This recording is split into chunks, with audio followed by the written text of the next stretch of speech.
G'day viewers, I am Train Simulator Driver.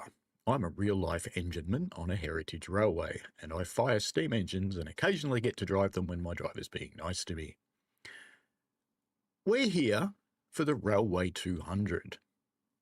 Now, chances are if you've ever followed a tutorial link from the Train Sim World help site, you've probably come across my work, and hopefully it's helped you.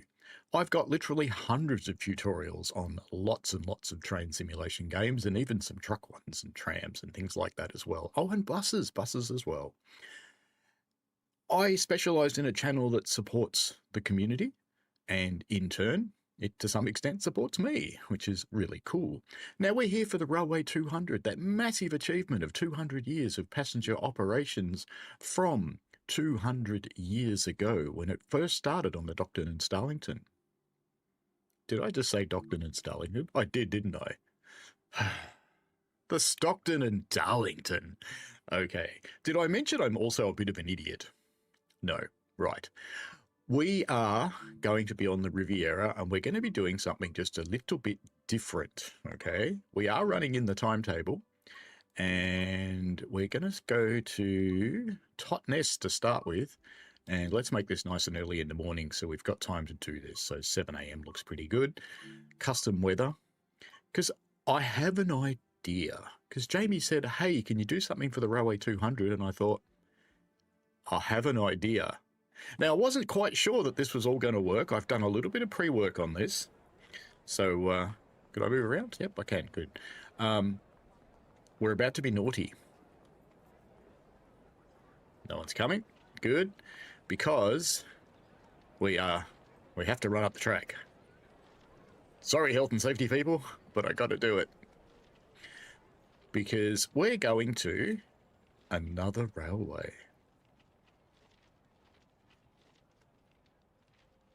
You'll see in a moment where we're going. And basically we're going to run a rail tour to get to this railway, but I have to stock the thing first. You'll see in a moment where we are. I'm trying to be safe and staying in the weeds, but I'm going to have to pop up on this bridge, which is a bit dangerous. So let's just have a quick look behind us, because there is a yellow signal there. So that suggests there's a train's just been through. So we should be safe. I'd love it if there was a walking path from Totnes Station down here. That would be awesome, especially since that bridge is already there. It would be pretty easy. Please. Because where are we headed? We're headed over here. We're going to be back here later today, and we're going to come back here in a train. But we need to set up the gala. You heard me. We're setting up a steam gala. And of course, we're the only ones here, so that's fine. Now, where are we? Well, this is the South Devon Railway. G'day, mates. We're just going to set the gala up. I hope you don't mind. I think this looks like a good spot for a Flying Scotsman. Yes, a Flying Scotsman by itself, because nothing else will fit. So put a Flying Scotsman there, and we have to be careful to stay inside this signal. So over here, we're going to put up a Crimson Jubilee. And this comes from West Coast Main Line. West Coast Main Line? No, sorry. West Coast Local. Sorry. I got that wrong. 3 coaches empty. That'll do. That'll fit. Good. Okay. Now we've got the Jubilee. And we're going to go over here. We're going to leave this part of the platform empty, and you'll see why a little bit later on. So we'll just come up here and whip around this side, because over here, I think we need, what's a steam gala without Thomas the Tank Engine? And we want Thomas and Annie and Clarabelle, of course. Let's just go in a little bit further so the kiddies don't fall off when they're looking at Thomas. Righto, there's Thomas. And over here, and is there a signal here I have to worry about? No, good. I'll come in as close as I can anyway, and I think over here we need a goods train, because you should always have a goods train at a gala. I actually went to my very, very first gala recently. What have we got? Something short, 4F and planks. That might fit. There we go. Fits. Woohoo! Okay, our gala is complete. Right. So now what we need to do is go back to the map to continue the plan. Now, I think we might come from... We want to keep this manageable time-wise. So I think we might just do is come up here. Up to Plymouth. Yes, I want to fast travel to Plymouth Station. Fantastic. And I'm hoping to squeeze a train in edgewise up here at Plymouth Station, because we're spawning, lots of other stuff spawning. Now, I've just got to check which way are we actually facing. So we're facing... we are facing out. Very good. So if I spawn a train over here, we should actually be able to get out of here, which is good. So I'm going to try and spawn a train on platform 7 here. Now, I haven't actually experimented very much with this, so this might not work. But it might. So I think what we need is a GWR class 150/2. And we're going to have 2 coaches. I can only have 2. And we're going to be loaded so that we've actually got some passengers. There we are. Lovely little 150. This is a brand new 150 for Train Sim World 6. Does have some elements of the old model in it, but the sounds and physics and everything have been fixed up and made cool. All right, first thing to do, we're just going to turn on some safety systems. We'll turn on DSD and TPWS-AWS. All right, and let's shut this door here. Pop the seat down. Must have been a boy here before if the seat's up. And let's get our train set up. So, master key. And even though we won't be scheduled to, we are going to stop at stations. Just go into neutral and do that. And put on some instrument lights and some headlights. We want, going to go a long way around, of course, day headlights. Now, I don't think we can set the destination display on this, so we'll see what it does. And I'm curious as to what the announcement system might do as well. I guess we'll find out. Let's just go down to brake 1. And we're still in neutral. Good. So we can go into forwards now. And the brakes are releasing. Brilliant. All right, let's have a quick check down the back of the train. Just see that we've got tail lights on. I think we will. Yes, we do. Brilliant. Okay. Now comes the difficult bit. Let's see if this works. Because what I need to do is I need to set a path from here all the way through Totnes and the steam railway. Now, I can't set it right into the steam railway as a first go. I know that because I've played with that bit, but I figured out a workaround. What's this one? Ivy Bridge. We're nearly there. It's going to be a bit of a run.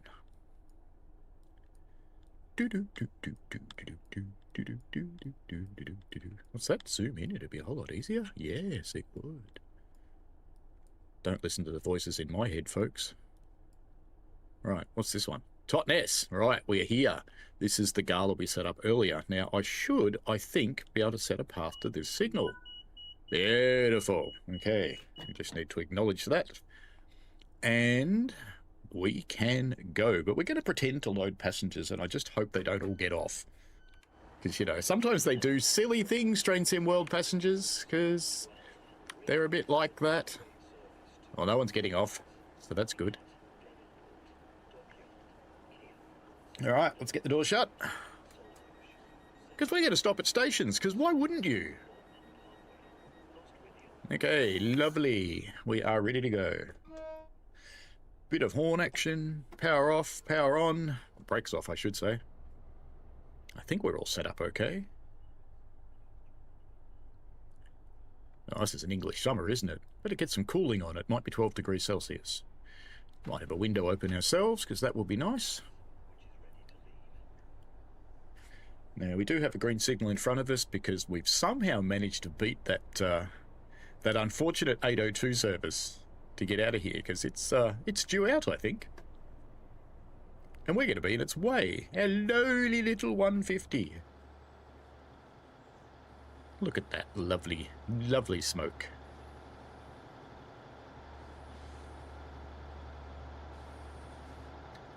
Now, the cool thing about this is I've actually taken the day off work to make this for you.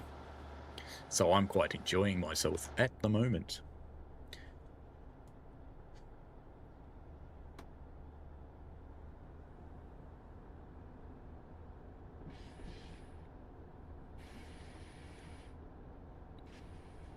Do you like the air noises on the suspension? It's pretty cool.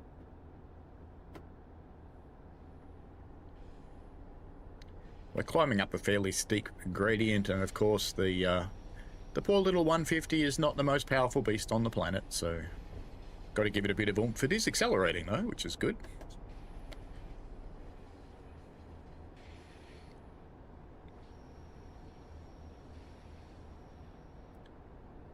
Coming up to the man-made Tunnel of Love with what looks like a prison on top of it, but I'm sure it's just a car park or something unexciting. But we can pretend it's something more exciting like a prison we're going under, can't we? Maybe it's a mental asylum. Wouldn't that be cool? That's kind of where I belong.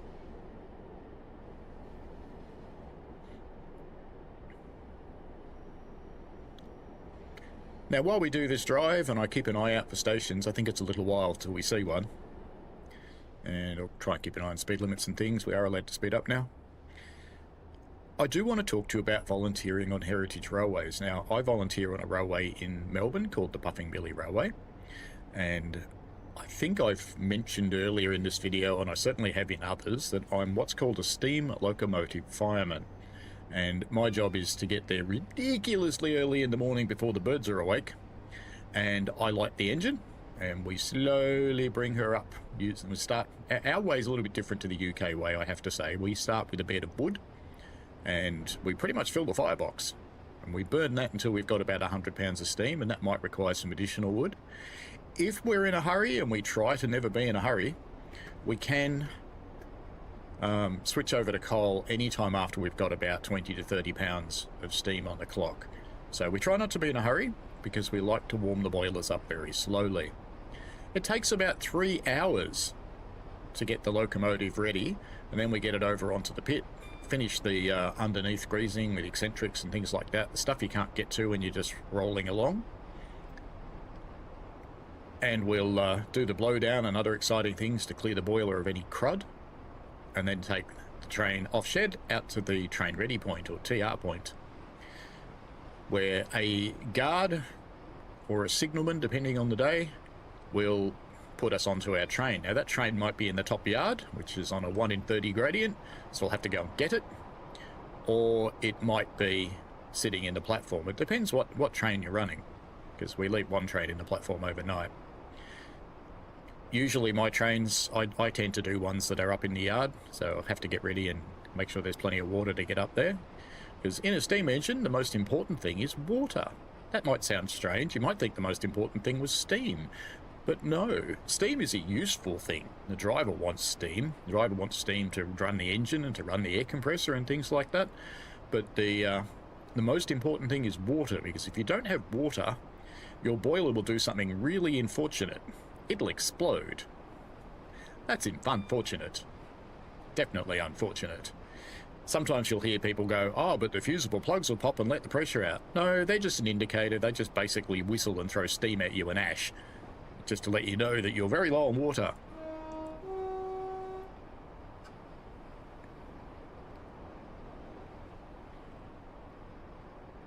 Now, ironically, we're going 18 miles, because that is the length of my railway. So we run from Belgrave in the Dandenong Ranges, east of Melbourne, all the way out to Gembrook. Our entire line is full of 1 in 30 gradients. We have a 2 mile long 1 in 30 gradient, and we have a 6 mile long 1 in 30 gradient on the way to Gembrook, and it's pretty similar on the way back. It's not quite 1 in 30 on the way back, but it's quite similar, and it's a similar sort of length as well. It's a difficult one as a fireman, because narrow gauge, we run Baldwin 262 Prairies and a South African NGG16 Garrett. And we have a Victorian Railways Garrett as well, but that one's hiding in the museum currently because it needs an overhaul. We've got lots of different trains in our museum, and I go and play up there sometimes as well. There's a stationary boiler up there that I play with from time to time and fire up, run the machinery. So it's a lot of very, very hard work, being a steam locomotive fireman. Firing is a very physically demanding job, and I'm not young, okay? I'm not ridiculously old, but I'm not young, so I feel it when I fire, but you do condition to it. I think in the early days when I was doing my training, one of the trainers said to me something along the lines of, "You're a bit like a racehorse. Right now you're soft and flabby, but the more you do this, the more you'll condition and the more you'll get used to it." And he's certainly right. So I try and fire at least 2 days a month, and that actually does keep you in quite good physical condition. Doesn't help the beer gut, but you know, you can't see that because I only video from here up. Might be deliberate. But anyway, it does help with things like your arms and your back, and you develop an awesome core strength. We're going a bit slow, aren't we? We should power up. Now, why would you go and do this really, really difficult job? It's a 12-hour shift. Most of our firing shifts are 12 hours, from 6 AM to 6 PM generally, or near enough. Why would you do it? Well, it's incredibly rewarding because you'll carry, on our trains, we carry about 400 odd passengers on each train. And just to see all those smiling faces when you get to the destination station, whether that be our intermediate station Lakeside, where we often swap passengers out there, or the final destination Gembrook. And you just see all these people hop off the train and they're just grateful because you've run a successful trip for them. And whether it's a truly successful day in the locomotive or not, the crew always ensure that the passengers don't actually know. So most days I sit on the red line quite happily, but there is the odd day where you have a bad experience. This poor little thing is really struggling to get up this hill, isn't it? There's our DSD, or Vigilance. Whee! Tree Sim World, everyone. As we go through the lovely countryside here.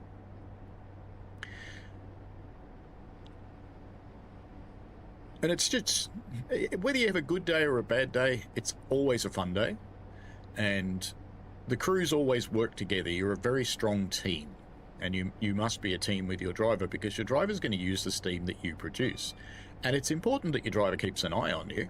And as I'm starting to learn to drive, it's important that I keep an eye on my firemen because I can't use steam they're not making because you just make their life hell. So you need to keep an eye on them and you need to keep an eye on your train and everything else. It's an incredibly brain-challenging experience as well as being a muscle-challenge experience because firing is not actually easy. Now, you'll cop a lot of people in the simulators and they'll go, "Oh, firing's pretty easy, just chuck a coal in." Well, no. If you ever get a chance, Google a story from the LMS called Little and Often and watch that video. That's actually a pretty good idea of what firing's about. It's the by numbers version. And you can fire by numbers. And what do I mean by that? You divide your firebox into 1, 2, 3, 1, 2, 3. So you've got a 9 by 9 square effectively. And on a small firebox, like a narrow gauge locomotive, you'll put 1 or 2 shovels into each square, but you tend on ours like a bank. So you might put 1 in each square in the front, and then 2 or 3 in each square in the middle, and then 5 or 6 in each square in the back. That works to a point, but you will come unstuck because if you don't understand what's going on any given day, some days it'll just do something weird and you'll have no steam at all. And of course, you want steam, lots of it. Gee, I feel sorry for that 802 that's behind us because we're doing 35 miles an hour up this hill, but that's okay. The hill will be over soon enough. And once you get you through your shift on the railway and you've spent the day with your driver, and I've actually had passengers say, you know, you and the driver are like an old married couple. And you kind of are. You know each other really well, and you know what each other does really well, and you know how each other acts really well, and you spend most of your day staring at opposite sides of the cab. Just like an old married couple don't talk to each other. And that's because talking in the steam cab is actually next to impossible. It's so loud. It's a cacophony of sound in the steam cab. It is unbelievably loud. So you keep communication to the absolute minimum. You call out that you're okay for hills, and you call out signals, and you call out anything that the driver needs to know, because of course you're the driver's eyes on left-hand corners if they're driving the right side of the locomotive like they do on ours. If the driver's on the left side of the locomotive, you're their eyes on the right side because they can't see to pass the boiler. So you need to watch out. So it's quite a responsibility too, whether you're firing or driving, it's a huge responsibility. One of the things that I find with driving a locomotive, now that I've started doing that more often, everything happens at once. So you're not dealing with one thing at a time, you're dealing with 10 things all at once. So you're checking your steam, you're checking signals, you're checking level crossings, you're checking out in front of the locomotive, you're making sure your brakes are okay. Oh, lapped brakes, that's something else in real life too. It's not quite like what happens in the simulator. They're quite a thing to get used to. So it's a huge challenge. And the simulators go away towards giving you an idea of what driving a locomotive is like. But you're sitting down, you're sitting in what's probably a nice comfy chair in your house with a monitor in front of you. You might be using a controller, PlayStation or Xbox. You might be using a rail driver, you might be using a TS controls setup, you might be using the TSC6 controller from Sim Workshop. I've got a rail driver and the TSC6 controller. I've also got Stream Decks populated with various buttons to help play the game and make it a bit easier. So I have a lot of fun with that. But it's not like a real locomotive. For a start, my hands are clean. So you can tell I haven't been on a loco for a week because that's how long it takes for the carbon to come off. So that's fun. Ooh, I think we're going to get a gratuitous viaduct shot. Whee! Did I mention I'm an idiot? Yes. Good. That's quite a nice little viaduct shot. I think we might just photo mode this while we're here. Why not? Why not show off some other features? So let's bring our focal point onto the train. Let's reduce the background and let's just refocus the train again. There we go. Nice. Field of view is fine. Motion blur is off. Good. I think we might just bring that down just a little bit. Just darken it a little bit. I think it needs a bit more color. And let's pop just a touch of vignette up into the corners. Just a touch to darken the corners and highlight the train. And I think that'll do quite nicely, actually. So that should be quite good. So I think we should take that photo now. Let's take our screenshot. There we go. Now I'm not actually going to upload this because I'm recording this before Train Sim World came out. And I don't want anybody to know that. So I'll upload that one day. That'll be fine.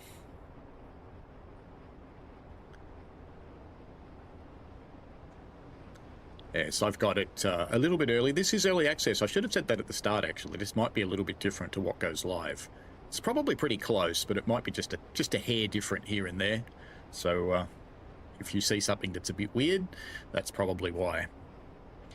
If you didn't know, the ambassadors get content a little bit earlier than the other players because we make tutorials and we make run-throughs, and people like Neil makes his collectibles videos, and people run through the scenarios and playthroughs and introductions and all sorts of stuff. And we're lucky enough that DTG give us the content just a little bit early. And we're also allowed to go live just a little bit early usually as well. This time around with Train Sim World 6, we actually go live right at the moment that you guys get to download it for early access. So we have the advantage of a few days to make content because this is a few days before that. I won't mention the exact date, but it's a few days before that. And yes, good fun. So we're continuing along in a little rail tour through the countryside. We shouldn't be too far from a station stop, I guess. It's got, is it Ivy Bridge, I think it's called? As we roll along through here. But I definitely encourage people, so especially the UK viewers, in the UK, I did say to, heyo. No, I didn't say heyo. But I did say to quite a few people when I was visiting Heritage Railways, I spent a weekend with Jamie Ringwood from DTG, for example, on the North Norfolk, and that was brilliant. That was actually my first steam gala ever, because Australian railways don't do galas, because most of our railways are disconnected from each other. So we can't really share locomotives and have visitors and stuff like that terribly easily. They have to come on trucks, which is very expensive. Insurance is a nightmare. But so I said to Jamie, and I said, you know, if you take a step back while you're taking a photo on a heritage railway in the UK, you'll often come across another one. Another viaduct. Viaduct magic. I personally prefer a bridge to a viaduct, but I don't mind a good viaduct. Now, even though this is not telling me to stop at the station, I'm going to. We'll go into notch 2 and then back to 1. Why do you go into 2 first? Well, if you've got any leaves or anything on the wheels, the first time you brake, that will clean them off, and that will make your braking more effective. So we'll just roll our way into the station now. 30 miles an hour is a really good speed to hit a station at. I probably slowed down a little bit early, but I'm still getting used to this route because I don't think I've actually driven it end to end yet. This is my first time on this side of it. I've done the other side. It's my first time over here.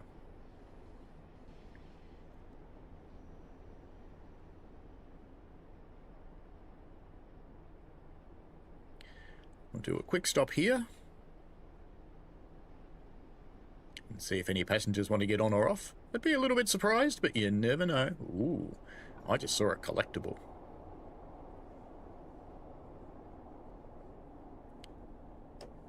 Do you think these people will get on?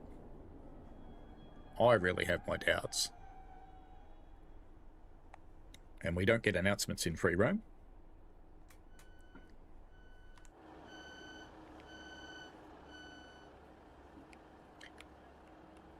Good morning, folks. This is our train to Totnes and the South Devon Railway. Doesn't look like anybody wants to get on and off. I'm not very surprised because they don't know this train's running and people don't tend to get on and off in free roam. Now we are on a hill, so I'm going to power up first. Then I'm going to release the brakes. And that should stop us rolling back. There we go. Lovely. Let's watch this depart.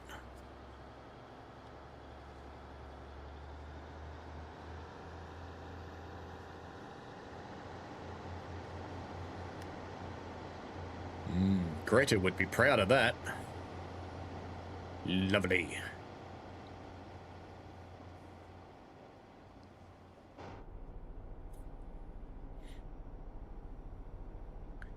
As our little beast struggles its way up the hill. Oh, well, I've got this. This is from Yosemite. Did a little bit of volunteering at Yosemite. I camped out there for a little while, and in return for camping out, I did some cleanup. So there's lots of ways you can volunteer in society to give back for things that you have.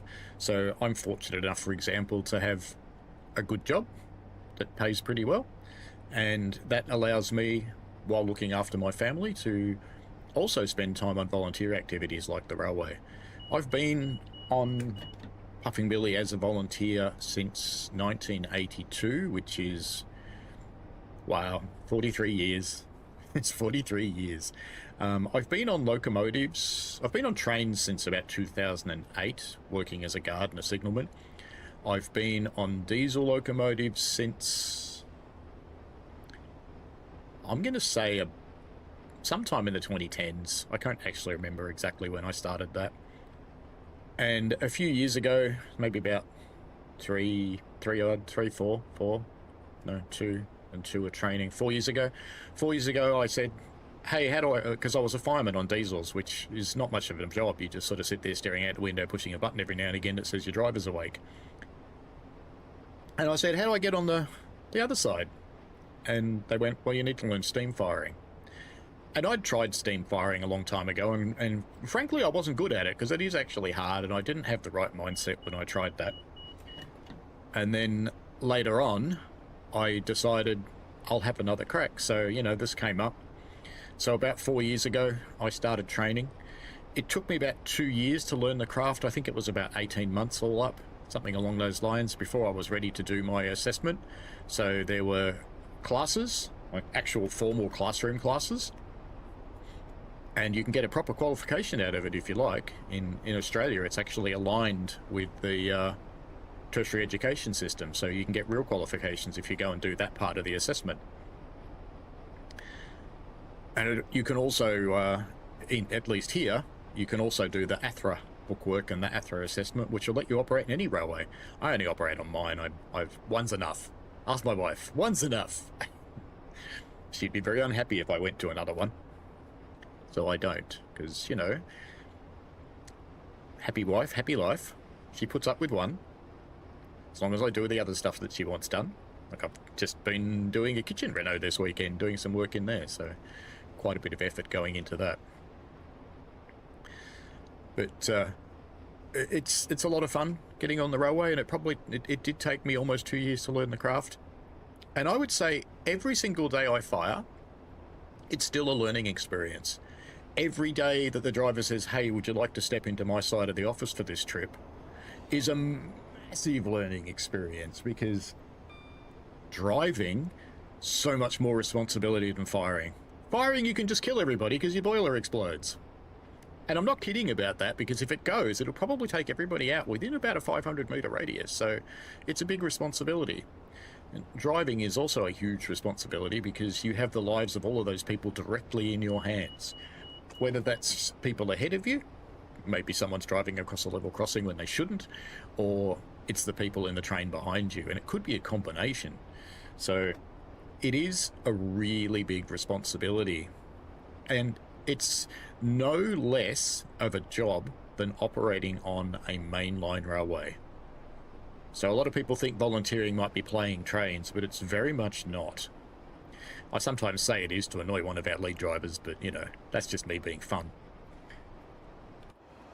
He knows me well. He knows I take it very, very seriously.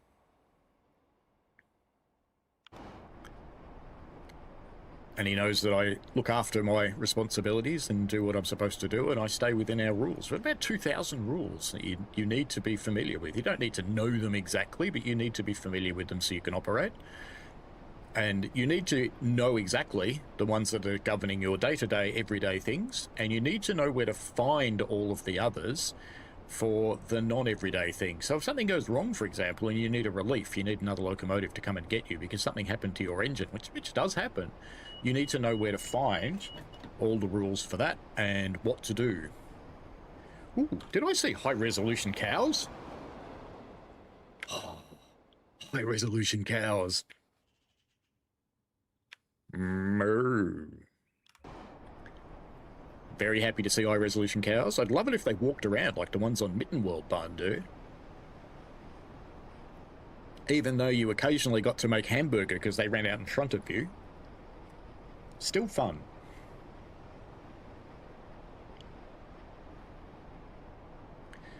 So if you have the opportunity to volunteer in a heritage railway, and they are everywhere in England, they're a little more sparse in Australia.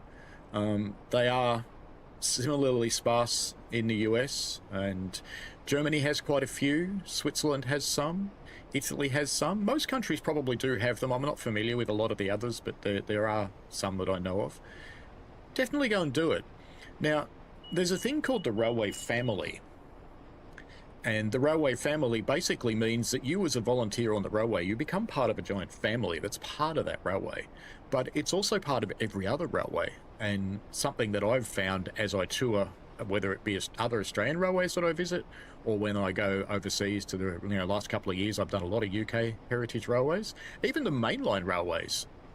You start talking to a driver or a guard or whatever, and they instantly know you're part of the railway family. And that gets you an in, it gets you a ticket to ride if you like.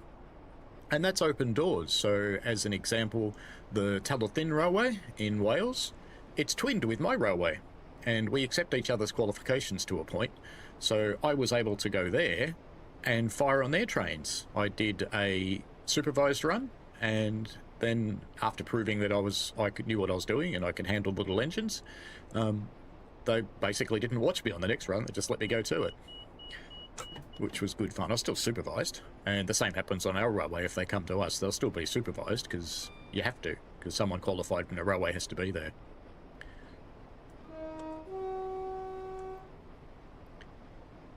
And we into the big dark tunnel.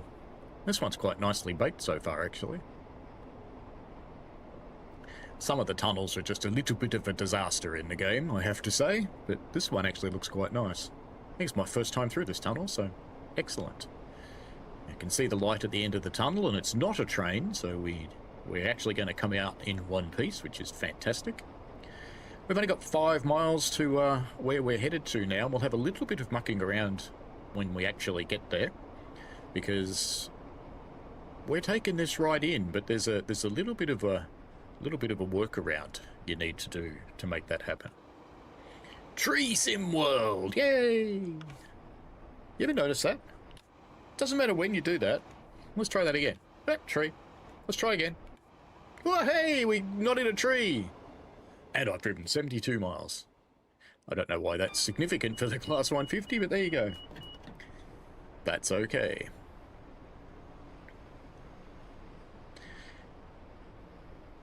We're not a long way out of Totnes now, which will be another station that we stop at. I explored at Totnes earlier, and that's where we started, because there isn't a spawn point for the South Devon Railway, so you have to spawn at Totnes and run down the tracks, which is naughty, of course. Please, can we have a walking path from Totnes Station down to South Devon Station, please? And do the same thing at the other end of the Peyton branch, please? It'd be really good. The other thing I'd love is a future extension to this route, and maybe it would fall to a third party to knock it together, or a community member or a modder. Make the steam railways work. That would be awesome. Because a lot of the track's actually there for South Devon. It doesn't go the full 8 miles, but there's actually quite a bit of it there, and it just needs to be scenicked. Some of it's even signalled already. Although good luck taking Flying Scotsman round through the points there, because it's a little tight. A little tight for an engine that big. It's made for little engines.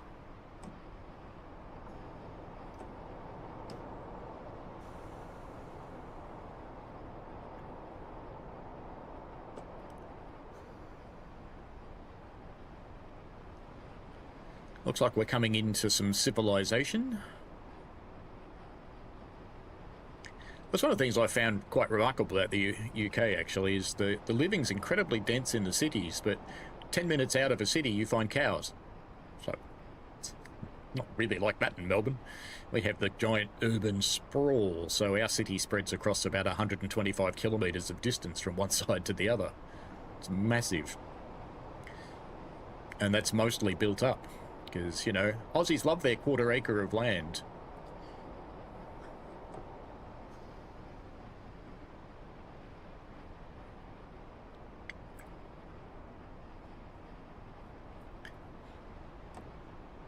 Nice looking bridge. I know there's a lot of custom assets on this road.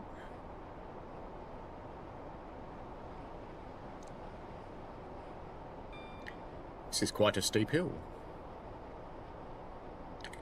I suppose what goes up must come down.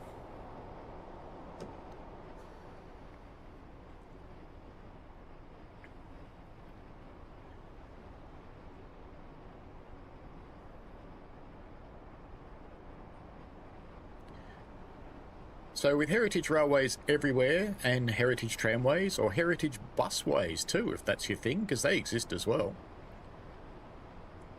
Or trucks, farm machinery, tractors, steam traction engines.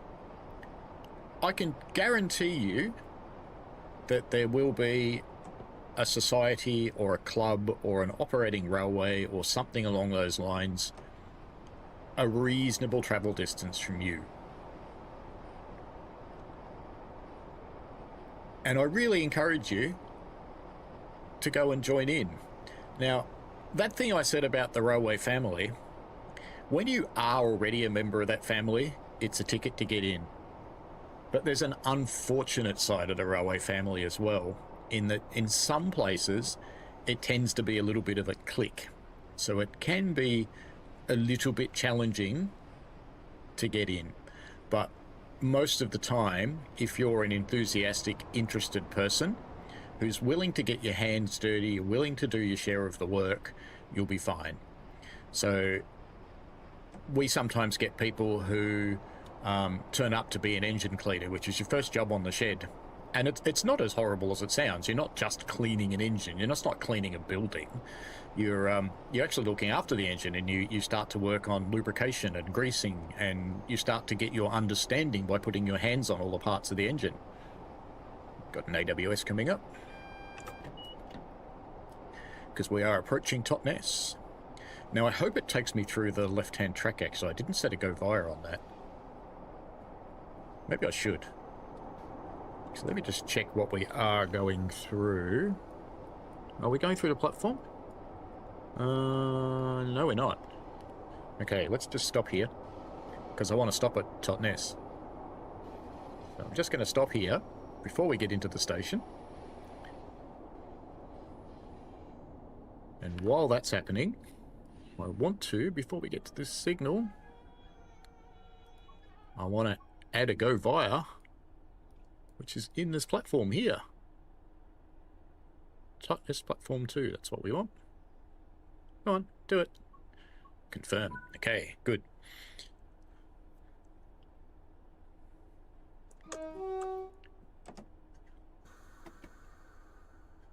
Off we go again. So we're having a bit of free roam fun here, basically. But yeah, we have people sometimes that turn up in the shed and maybe wipe down a square foot of a locomotive with a rag, and then they spend the next 3 hours on their phone taking pictures of the locomotives and sharing them on socials. While that's fun, and I take pictures of locomotives and make videos and share them on socials as well, I'm very careful to make sure that my work is done. And that I'm not going to let anybody down, because that's really, really important, to make sure that your work is done. All right, people of Totnes, your little shuttle service off to the South Devon Railway is now arriving on platform 2.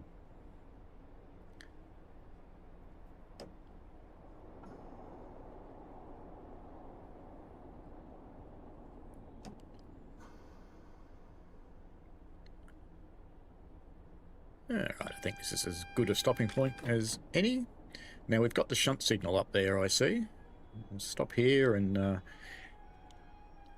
let anybody out that wants to get in or out before we head off to the steam railway, because maybe some of these people want to go to the steam railway.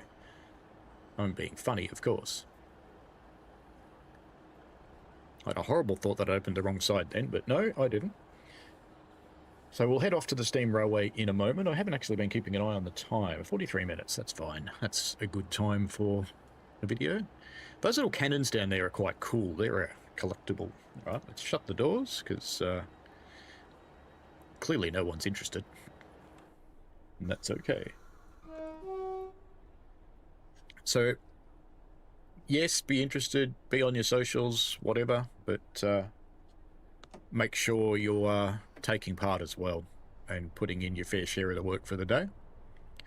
And you will quickly be accepted into the railway family. But if you go there and you think you're going to have a really easy day, then it's probably not the thing for you, because what they really want to see is enthusiasm and interest. And the best way to describe enthusiasm and interest when you're first starting out is to make sure you are showing people that you're looking after yourself from a safety perspective, and that you're doing all the work.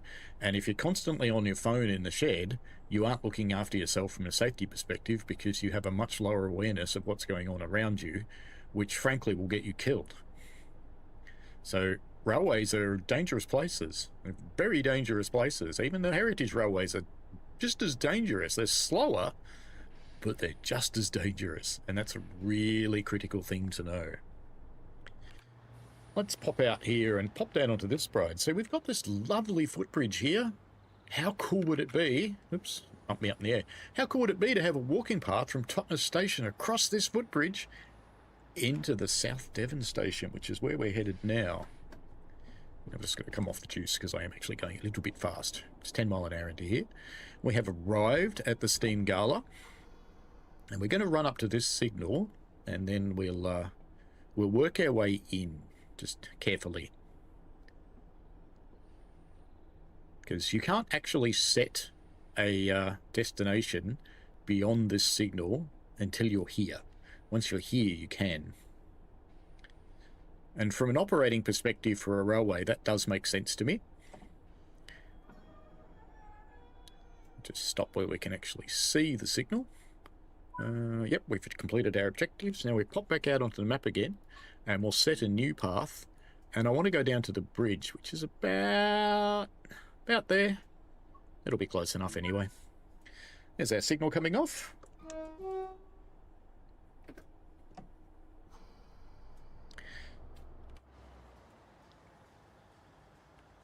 Oops, wrong way. Wrong way!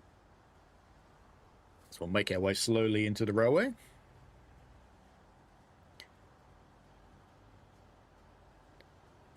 Because, you know, it's Heritage Railway. It has to be slow. It's just how it is. You can see there Flying Scotsman and the Crimson Jubilee looking resplendent. Which Jubilee is it? I didn't actually look. Cola Hapur. Okay. Just watch out we don't squash any pedestrians. But, you know, that would be slightly embarrassing at this point.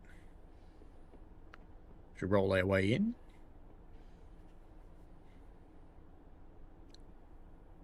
Now we have to get far enough to clear the second set of points, so I took a bit of a guess when I set that destination objective, and I'm hoping it's pretty close to the bridge, because I don't want to go past the bridge. The only reason I don't want to go past the bridge is the scenery starts to run out, and because this isn't somewhere where you're meant to go. It's just an added bonus, if you like, that you can actually do this if you try hard enough.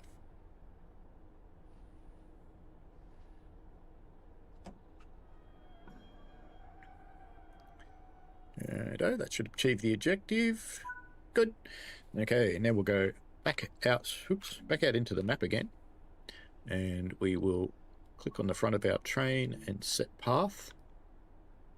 And we want to come back into the station in front of Scotty, so we'll set our destination just in front of Scotty, and it is going to let me do that. Fantastic. Now I'm not going to change ends. There's a reason for that. We're actually outside the playable area right now, and if I try and change ends, I'll just get stuck in the middle of the cabin. I should have put it in reverse before I did that.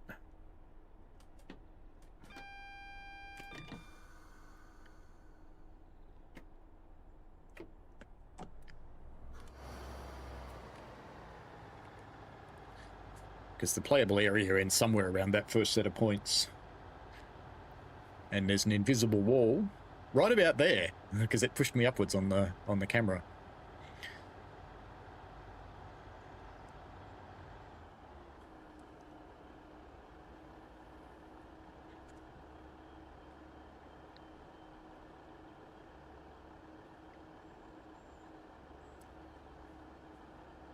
There's Thomas.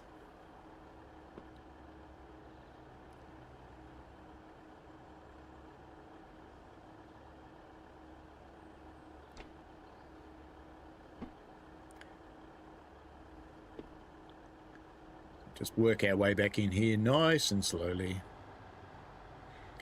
because we are running into an occupied road, and then we can open our doors and the passengers can enjoy the gala, and we can wander around and have a little bit of a look ourselves at the locomotives.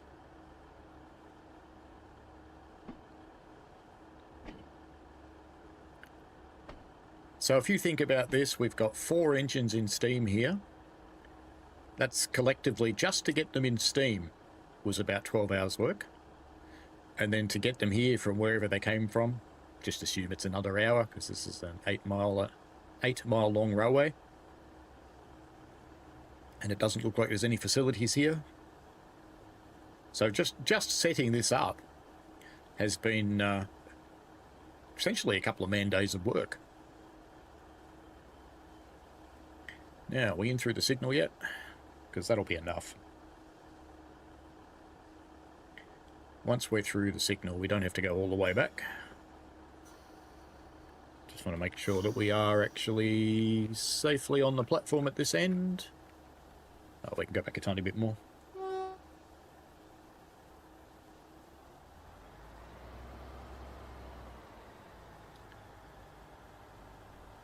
Normally, if you were doing this, you'd have a shunter in the back, either giving you radio calls or through the intercom or hand signals or whatever. All right. Okay, let's get the doors open. And let's just shut this down because we're going to be here for the rest of the day.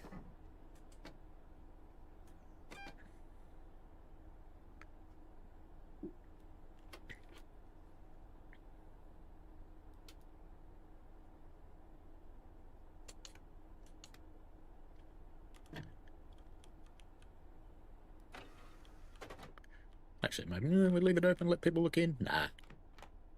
Just shut the little door. You guys can get off now. They don't really know where we are. So we can wander over here and jump into Thomas. Not going to go anywhere, but we can. Where is Thomas's whistle? Oh, Thomas has got a shovel now. I don't think Thomas has had a shovel before. I wonder when we got that. Where is Thomas's whistle? Yeah, well, I was going to blow his whistle, but I can't see it. All right. We'll step down off this one. Step onto this one.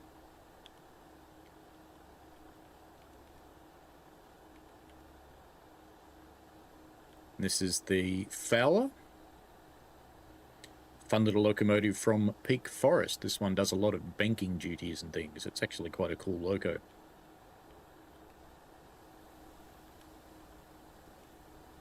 Just shut those doors if I can. Sorry, there we go. Back onto Thomas.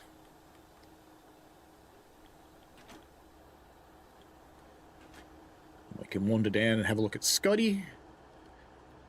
Look at. Hey folks. Ready for a run with Thomas on the South Devon Railway? Clearly you are.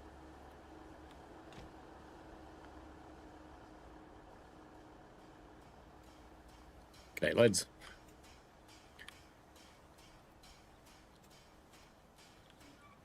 Never like to see the bright orange on a heritage railway. And of course we've got Flying Scotsman here, which is set up as a nice modern machine.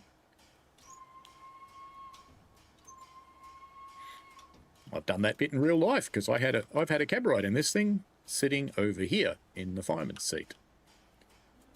Let's go and have a look at the Jubilee. Normally, of course, you wouldn't be allowed down off the platforms, but being a trained person, we can.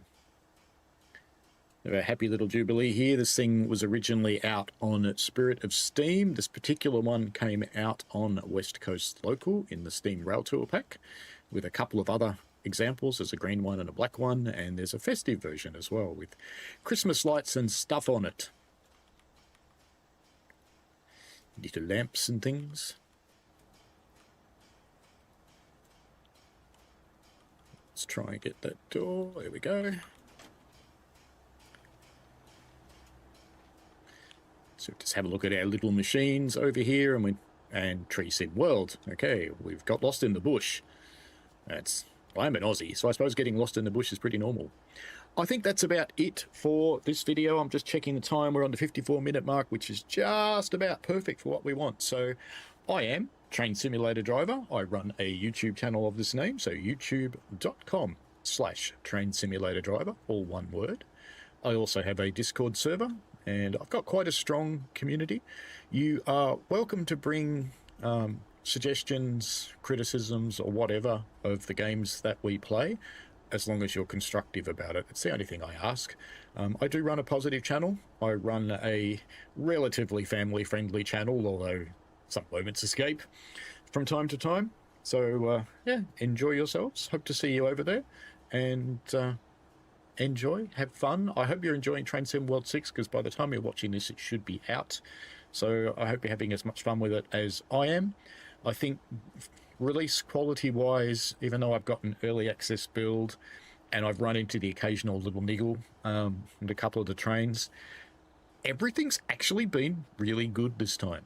So I'm pretty happy with where we are. I particularly like this 150, and I got to ride one when I was in the UK.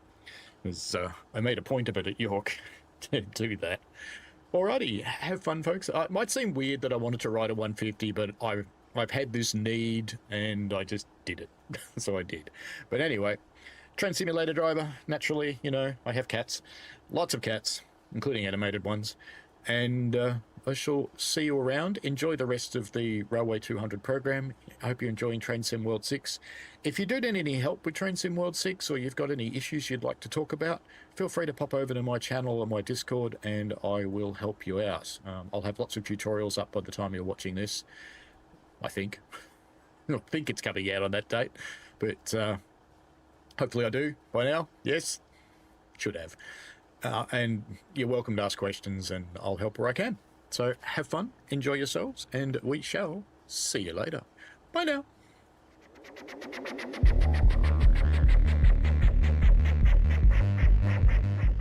We played a game.